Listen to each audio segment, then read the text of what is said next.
Right. Evening, everyone. I hope everyone is good. And for those of people that have just popped from the other class to this class, welcome back. I think the turnout is not going to be great. My understanding is that there are things happening. Um, I get the impression that there must be something else happening because I have apologies from a vast number of people. So I'm assuming something is going on, and I can't even guess what it is with you. Right, let's escape there. And let's look at submission two. I've not looked at submission two at all, I would assume, considering where we are. Oh, you bugger. Right, so here is submission two. Let's go through this.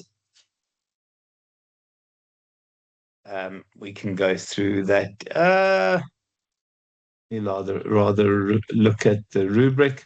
I just want to see what a research topic, 300 words, problem statement, research questions, hypotheses, or objectives, depending on what you're doing, rationale, sampling, methodology, research. So this is your proposal, essentially. It's the lead into the proposal. And obviously, is this the presentation now, guys? The second submission, is this the presentation? Yes, for tomorrow night's a bit of the presentation. So I think that's what we all finishing up and doing. So I know Rivasha, I think that's our pod leader. We're doing ours tomorrow night. Okay, but it's not the full presentation because you No, guys wouldn't be ready with that yet. no, we're So it's not. just a practice run. It's a practice What are run. you presenting on, Kim?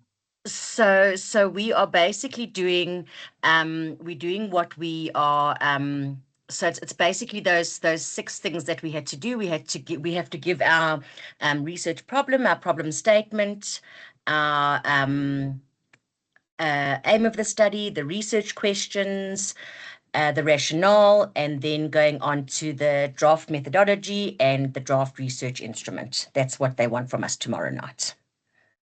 But we've not done that in class. So Ravash has done some with us. Yeah. We've worked on it, I think, on maybe 1.5 lessons. And yeah, so I don't know. We haven't done it in class, but this is literally, yeah, we've gone a bit ahead. Well, that's bloody impressive, guys. So I'm going to focus on the important stuff. So the relationship between your title and your topic is, if you look at your title, your topic is literally the broader description of your title. So whatever your title is, just expand a bit in terms of giving more detail around that title. So it's often the funnel approach. From your topic, you would then funnel into your title, but because of the nature and the time constraints that we had here, we went the other way around. So if we then look at the stuff that will go into the background, I think the background is part of your reality in terms of describing your topic. So in terms of the background, I think the important bits and pieces to remember here is that when you do your background, get your introduction right. So we would have spoken about the introduction already, the need to grab attention and that those transition sentences. In terms of the background, this is where you start giving numbers, facts, and stats around your topic. Remember, in terms of those numbers, facts, and stats, really just starting to build up some sort of idea why this is worth researching. So it's this kind of notion that with all these events that are taking place, this really starts giving us an indication why this particular issue has to be researched. So, in terms of that, be very, very careful of just assuming that because some research hasn't been done, that is important. I think we've got to then always remember to look at our research problem. So, in terms of the problem statement, we write a problem statement with these three components. Can I just also say, guys, if you don't do parts A and C, part B is the important bit. The key thing, and I've recently marked some stuff, the key thing with your problem statement is that you have to write it as a problem. Some of the mistakes that people make when they do their problem statement is that they start giving me solutions in that problem. So be very careful of that, because if you already have the solutions, so why would we then do the research? So you have to describe the problem as the deficiency, as the gap between what should happen and what is happening. The focus in terms of that problem statement, try and give me some references, some evidence that this is not just opinions. So give us some detail in terms of where you've read, what you've read around this particular deficiency, the stuff that had suggested that this is a deficiency. Be careful of opinion as fact, because we know that often happens. But the one thing, and I'm going to repeat myself, please don't start telling me what you think the solutions are. Because if you already have the solutions, then you don't have a reason to do this research. So in terms of the ideal, and this is how we've always written a problem statement, the ideal is, and you can say, in the ideal world, we will be able to, and you can then link that back to your title. The reality is the deficiency, and part 3 is essentially what you intend to do in this research to remedy that particular problem. Now, I don't know, I teach so many of these guys, so my apologies. Have we looked at some people's problems already in terms of these courses? I cannot remember, my apologies. Who wants to give me a title, and then we can see if we can figure out what the problem is? In particular, somebody who's struggling with their problem statement.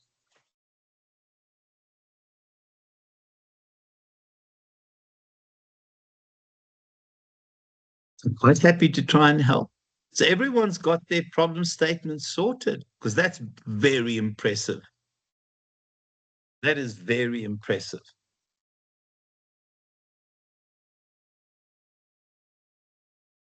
Okay, so Neil, we'll take that, the use of artificial intelligence amongst in crafting digital marketing content.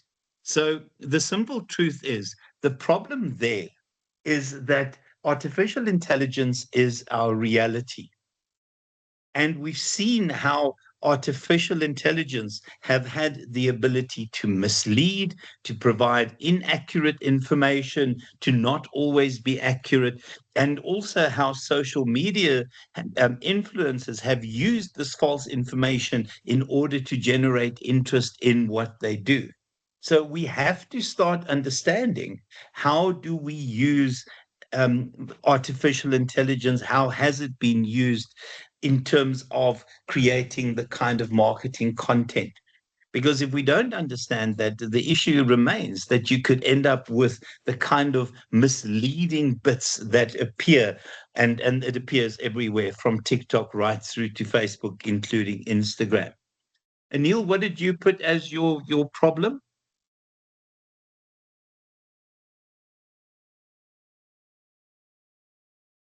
The other problem is that some social media influencers have such a significant impact and following that, using artificial intelligence unethically in order to generate interest could have severe consequences in terms of the world in general, in terms of, offending people.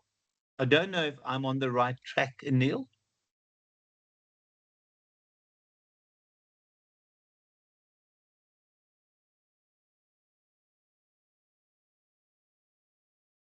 Maybe I'm off track. Kim, give me yours. Okay. Sorry, I'm Okay, clicking my mic and fantastic. unclicking my mic. So Okay.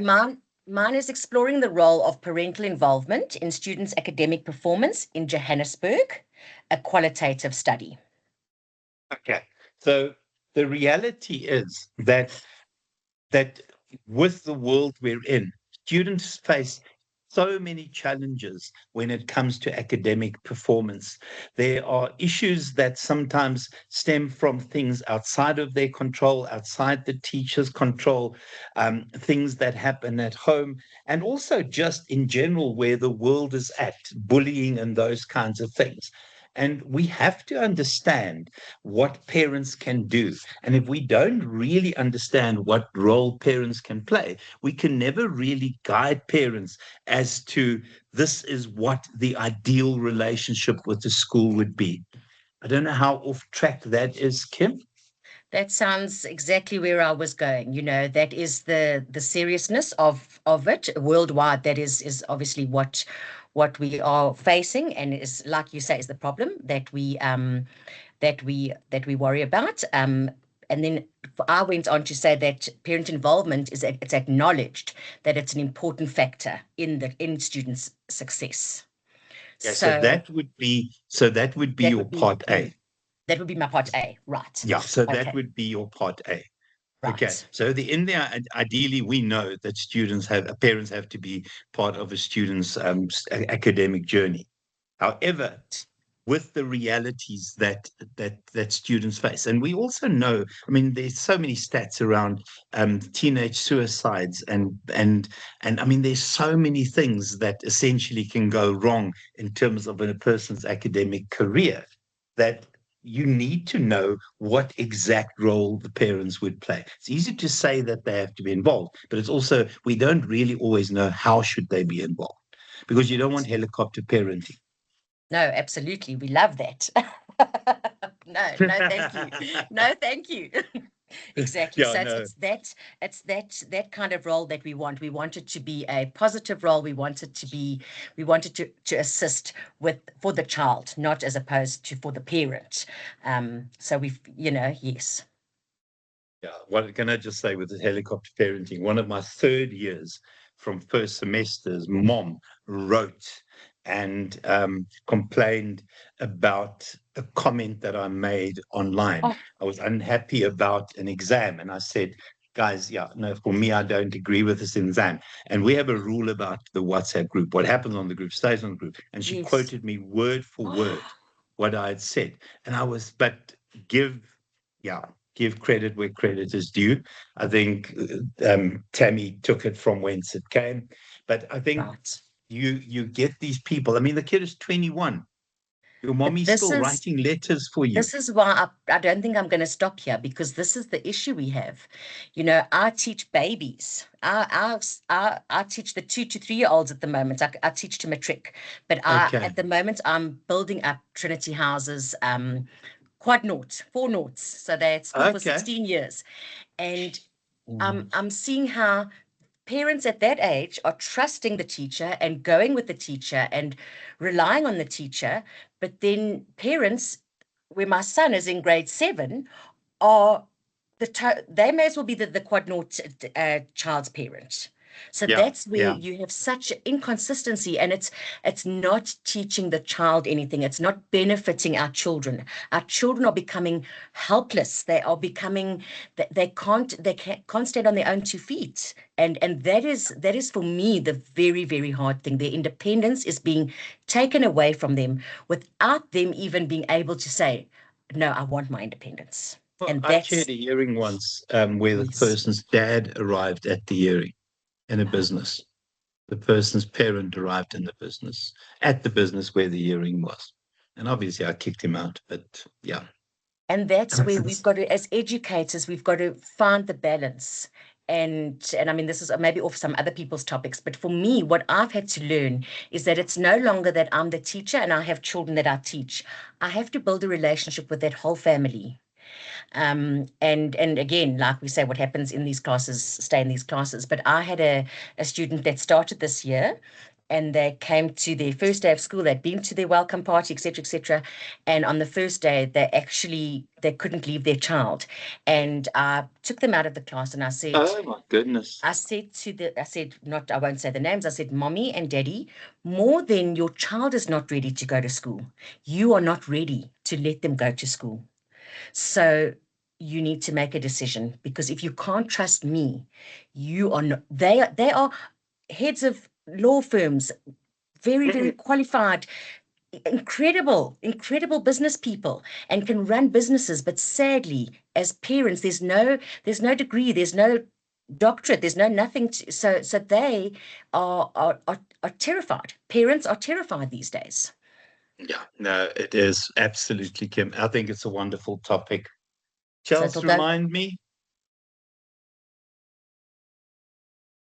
Hi, sir. I'm just going to quickly pop it in the chat box so that you can just go Okay. back and read it.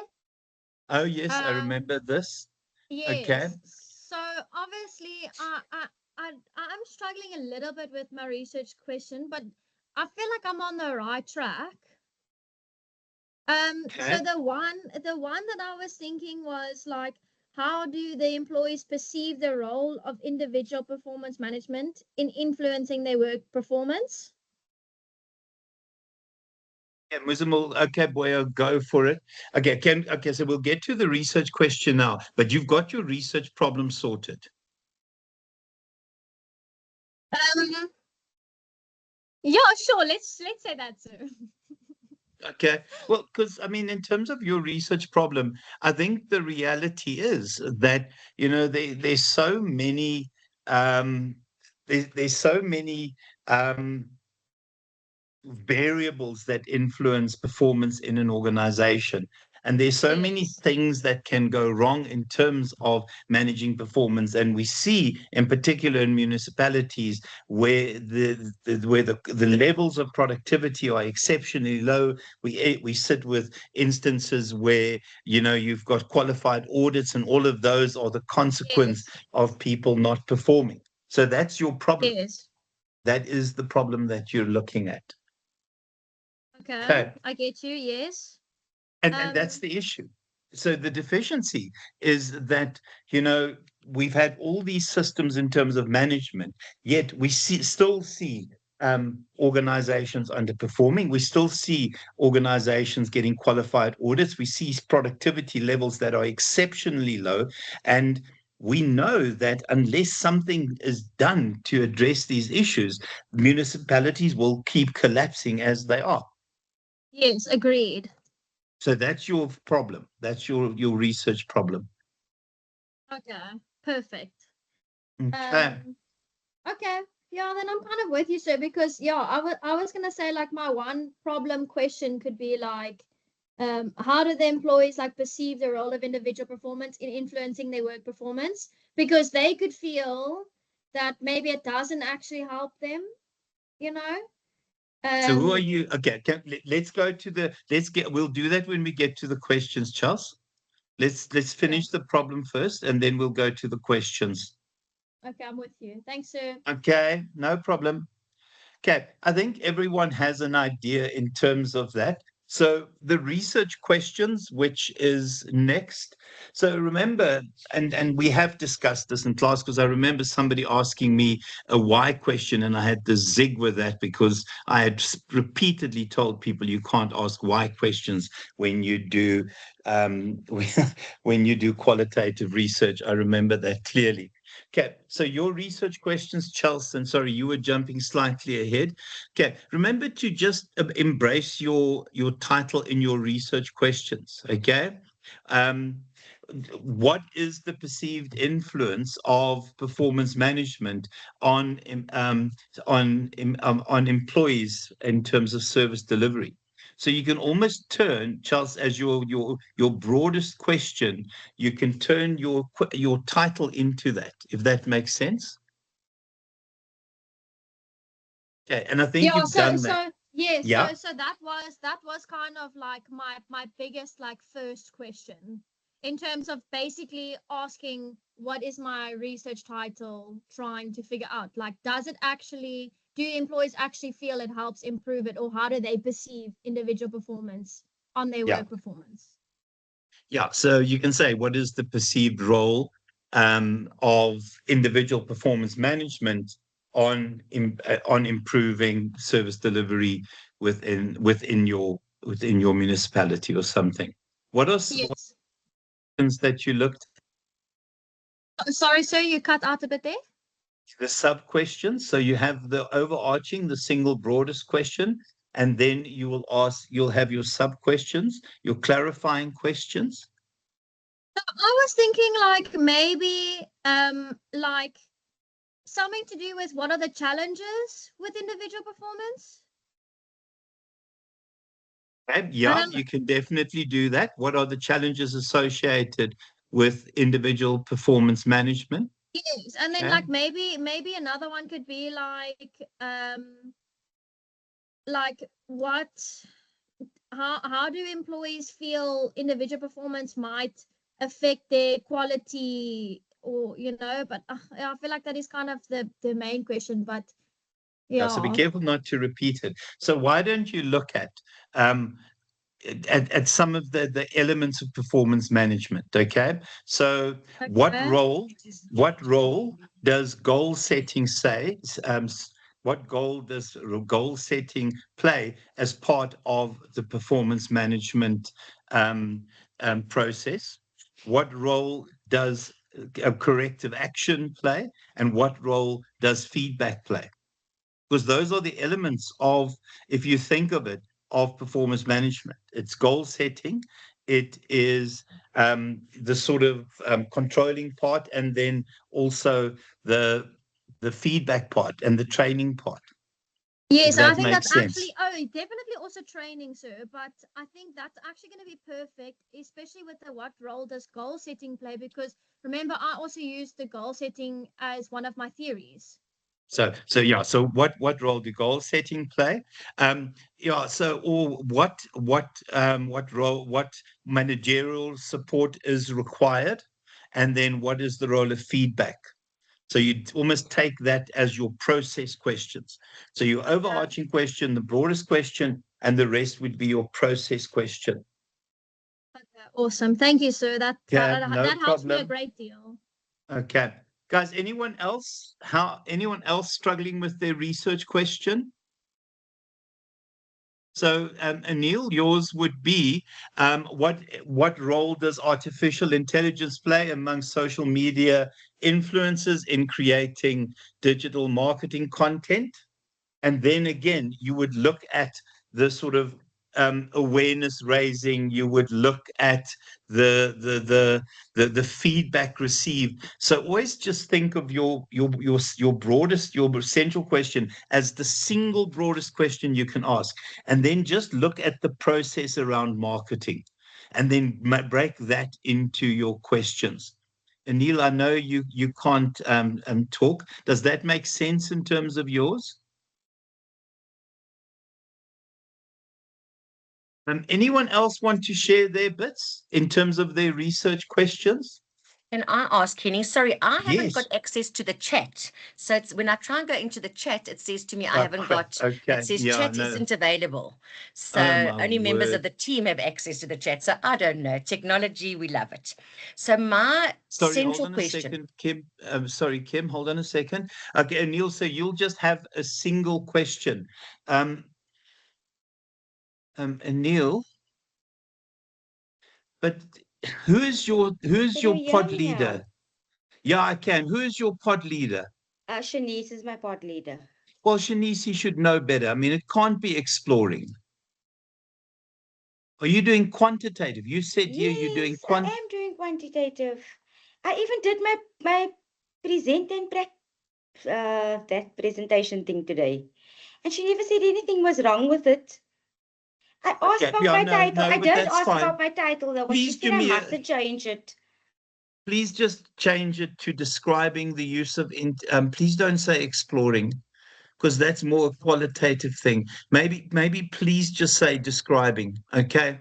I'll Okay. chat to her about it. Okay, no Describing or problem. explaining. Remember, we spoke about this right at the beginning. Yes, and that's why I asked today if I needed to change it. And then she said, "Oh, because in my one part, I did mention there that we're gonna examine. I mean, we're gonna describe because I'm using descriptive research. Okay. What are your theories that you're using? The TAM model, technology acceptance model, and DOI, diffusion of innovation.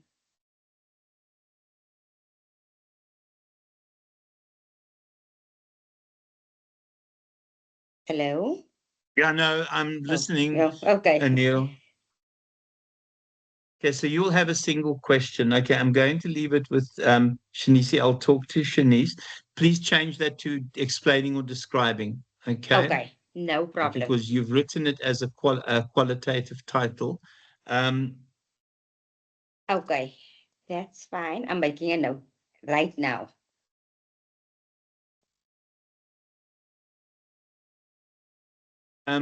Neil, maybe I need to chat to Shanice. Okay. Okay, sir, no problem. Will you prompt me tomorrow with WhatsApp? Okay, I'll do that. I'll send you one tomorrow morning. Okay, Neil, please don't panic. I mean, Shanice, I just want to hear Shanice's thinking around this. Because remember, Shanice trained under me, so her and I often think very, very similarly. So did Ravasha, actually, train under me. Okay, let And me they were know. both in my Okay. presentation today. Were they both there? They were both Okay. there for mine, yeah. Okay, let me not comment more than that. Let me find out what's going on. Okay, no problem. Okay, sorry, man. Guys, anyone else want Can to I give share mine? their? Can Yeah, I sorry, give- Kim. I'm so rude. My Not apologies. at all. Not at all. This is very real, and yeah, it's intense. So I had a few questions, which Shame Ravasha assisted me very nicely. I sent her basically my presentation, and she came back with all her comments, and I then fixed it accordingly. So my main research question is: in what ways do parents participate in their children's education?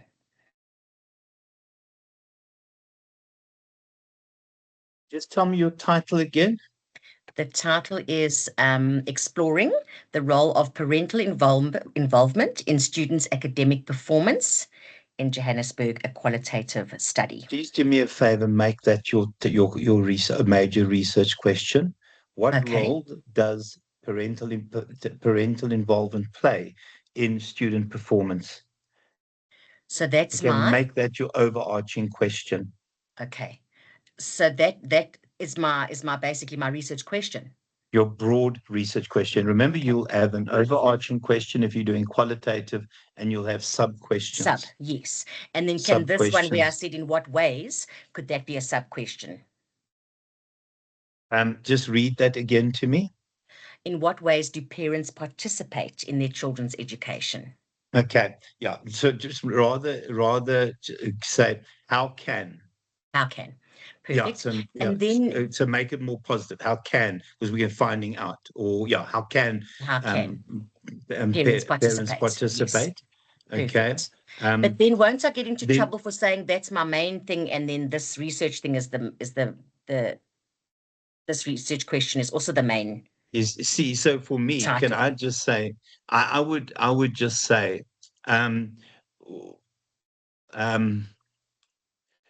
you see what role Could I maybe say what is the role so of parental because we've involvement? got the broad question. So Yes. for me, what are the sub elements? You see, I'm trying to think of the sub elements now.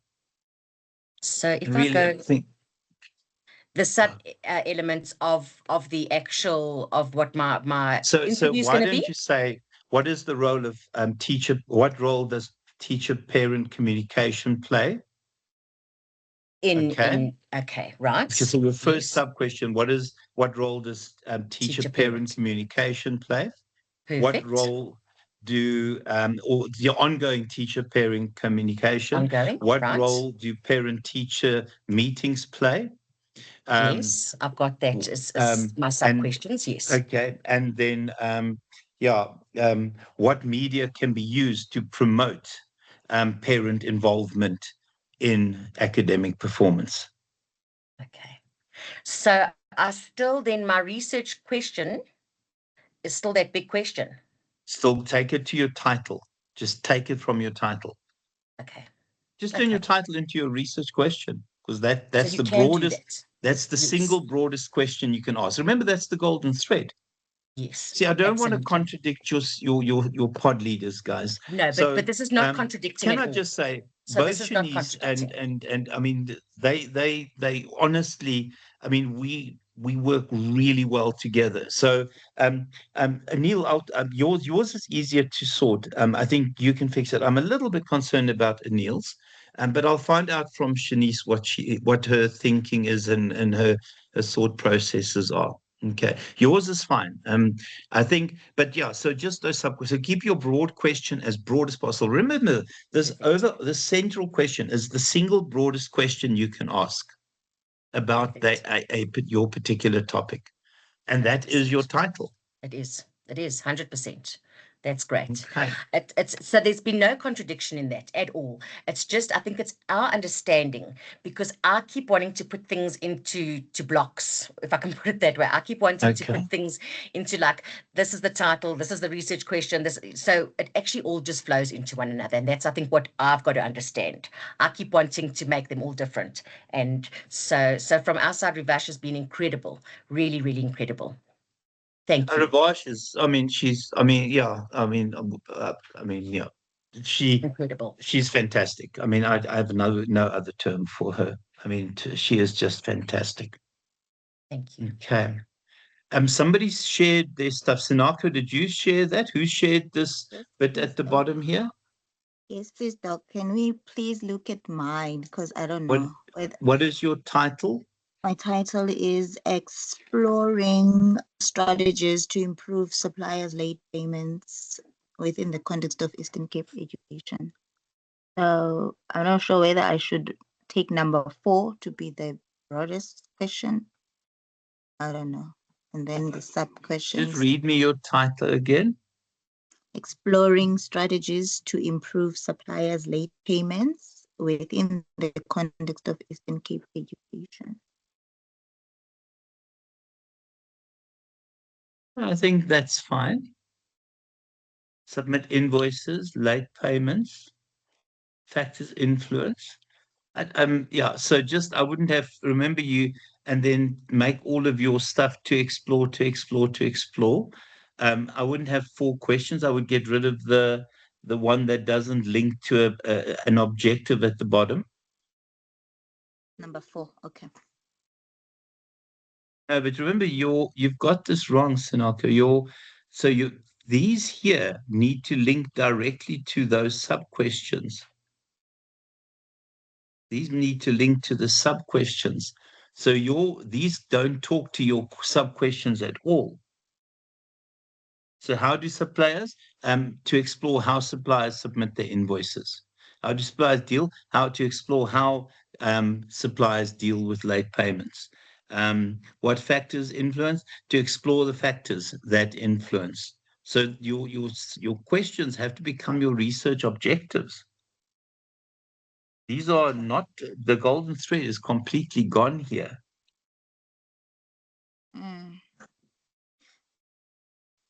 Yeah, you can listen to the recording later, Sinako, and you'll see if you listen to it again, it'll make sense. But your questions become your objectives. The sub-questions become your objectives. So I would get rid of question 4.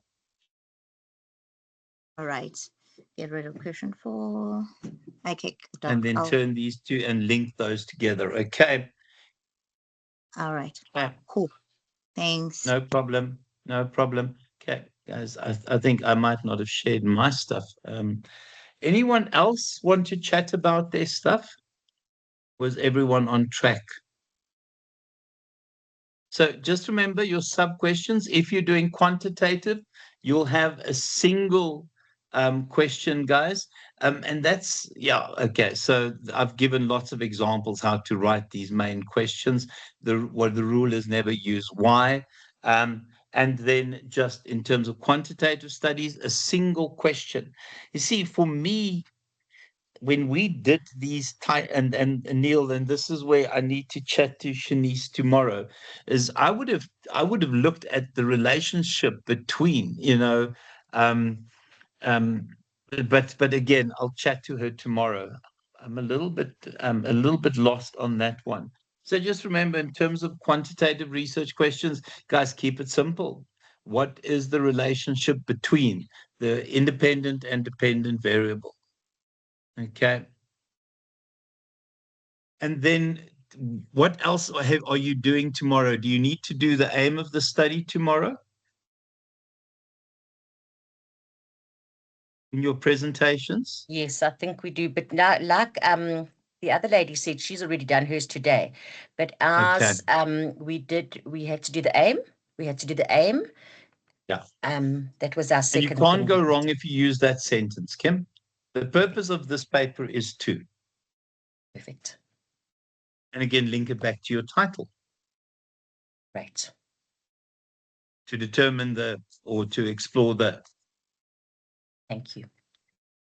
So just remember, guys, you cannot, if you end up in the wrong place by using that opening line, you're illiterate. And no one here is illiterate. Okay. So it's the easiest way to do that. And there are other alternatives. I like the idea of giving scripts to this. The rationale, I think we have discussed the rationale. Guys, just generally the rationale. And again, for me, the way I think of the rationale, and I'm so sorry to sound like a broken record, is the idea of what would happen if I left this problem alone. If you ask that question, what happens if we leave this problem alone? You will find the justification of the study. If we leave this problem alone, if you can figure that out, you can start writing your rationale. For me, that is possibly the best place to start, would be those consequences, how serious those consequences would be. And again, Kim, in terms of your example, the consequences are severe, because I mean, the academic performance, if we look at academic performance in this country, it is scary. We keep dumbing down our matric papers to get pass rates that mean absolutely nothing. Mm. So the consequences are severe. Right. Okay. Guys, so in terms of your rationale, the justification for doing it, I think the idea is that you almost want to provide a powerful justification. Because if you say to me, and I ask you what would happen if you don't have a reason to do research, you don't have a reason to do research. So in terms of the population, I think the population would be the total group of individuals that you are going to draw your people from. So again, guys, in terms of your population, it would be possibly all of those individuals that share this specific characteristic that relates to your research question. So again, a reminder of the golden thread. So you would look at the research question and you would say to yourself, who could answer this particular question? So it's that one characteristic that will make up your population. And generally, it's the group of individuals that you would want to talk to. If you could speak to everyone involved, which is not possible, that's why we do sampling, that essentially could help you answer your research question. And then in terms of the population, guys, remember to funnel this one as well. So from the population, you would then have your target population.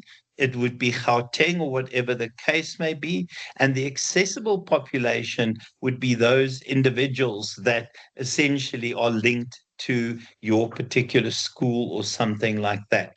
So again, it's the funnel approach. So start with the total population, look at the target population, and then say within the target population, who can I reasonably expect to access to get responses to my questions or to get to complete my surveys.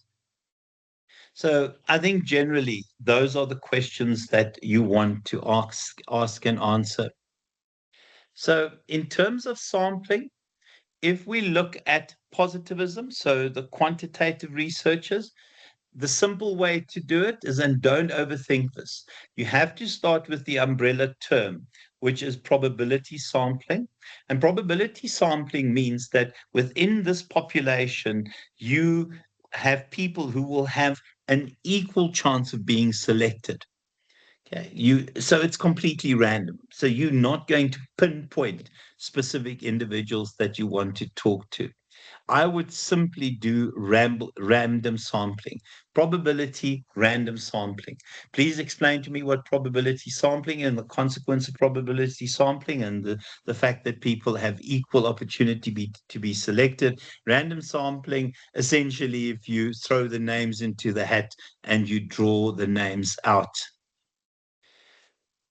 In terms of the research design, you will be doing quantitative research.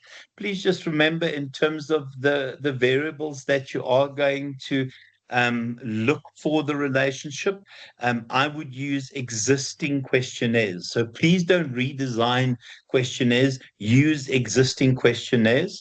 Obviously, we're not going to do experiments on people. You will do designs or surveys. So you will look at the two variables that you have, and you will then go and look online for specific questionnaires that have already been designed around those variables. And then it's your survey. My suggestion is use Google Forms or a similar thing. Upload the questionnaire, and remember, use an existing questionnaire, and then start by essentially pinpointing the fact that you are going to use the internet. Remember, part of this process is to get people to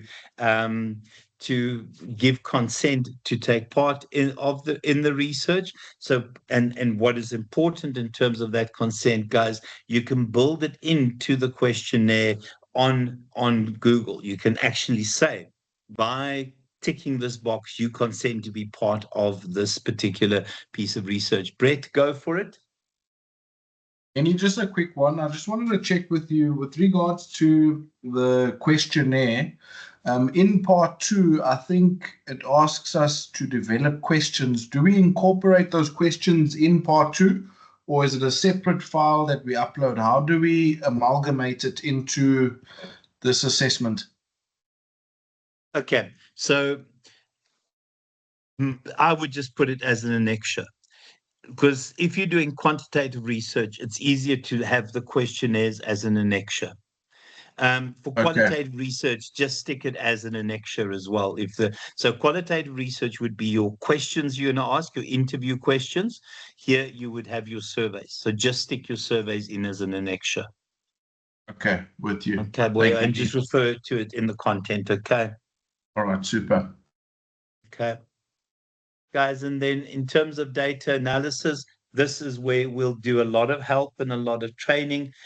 Your focus is to get to validity. We are not going to get to generalizability. We don't have the number of questionnaires completed for generalizability. Reliability is the ability to repeat results, and objectivity, so you can talk about the data analysis. We'll spend quite a bit of time on looking at data analysis. I've got a layout of what you will do here. So you'll look at the people that have returned the survey, and then you'll do your descriptive analyses. Your descriptive analysis, mean, median, mode, those kinds of things. So it then is, once you've started working out the averages, etc., and the spread of the data, you will then start drawing conclusions and writing about those conclusions. If you are going to go to correlation, we'll also look at the correlation between your variables. Interpretivism, going to be qualitative design and qualitative research.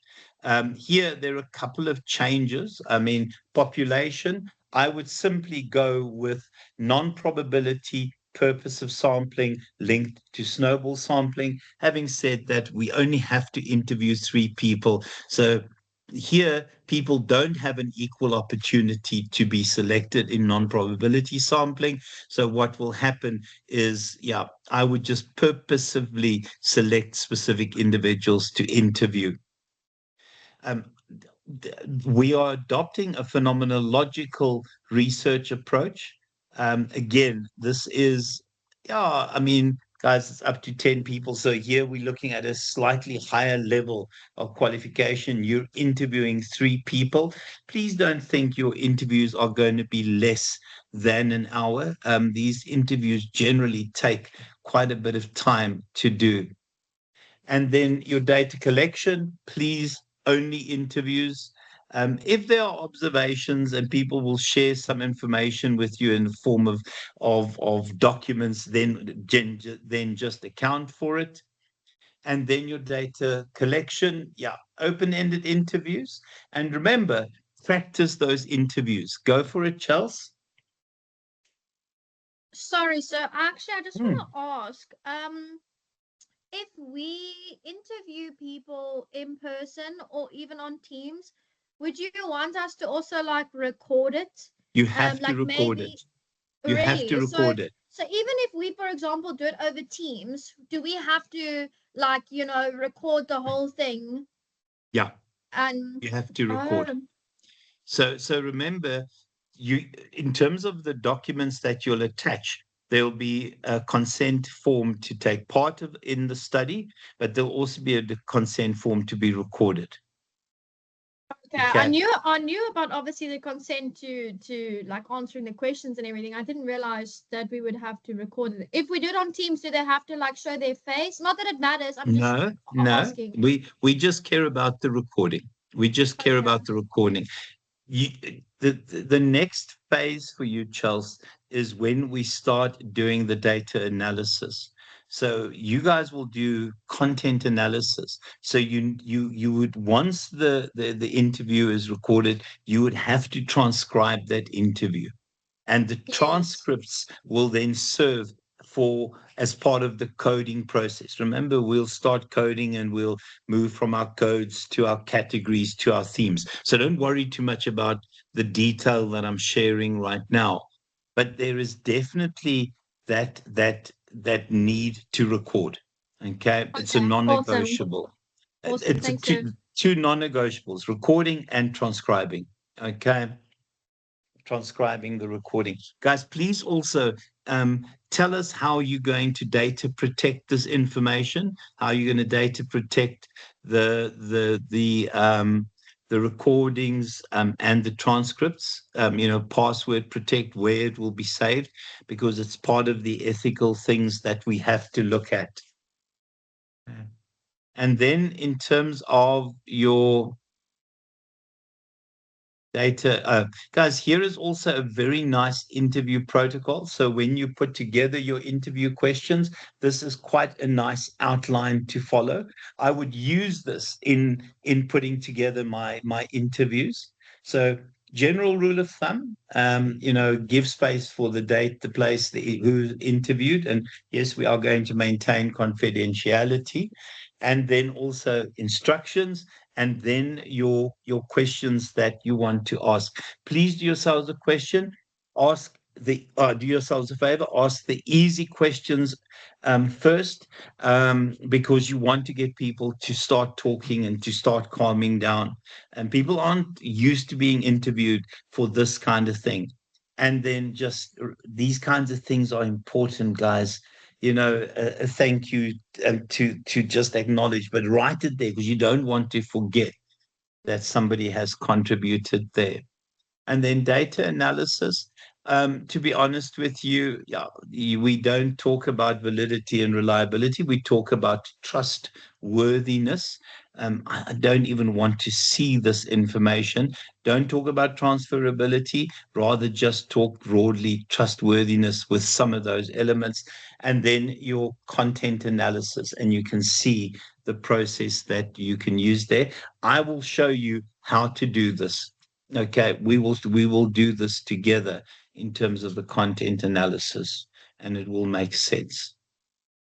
And then I've given you ethical considerations and limitations. Please do me a favor. The best ethical considerations that I've ever received from any student was part of Jackie Grant's paper, and I have shared Jackie Grant's paper with yours. So please go and see what she's put into her paper. Okay.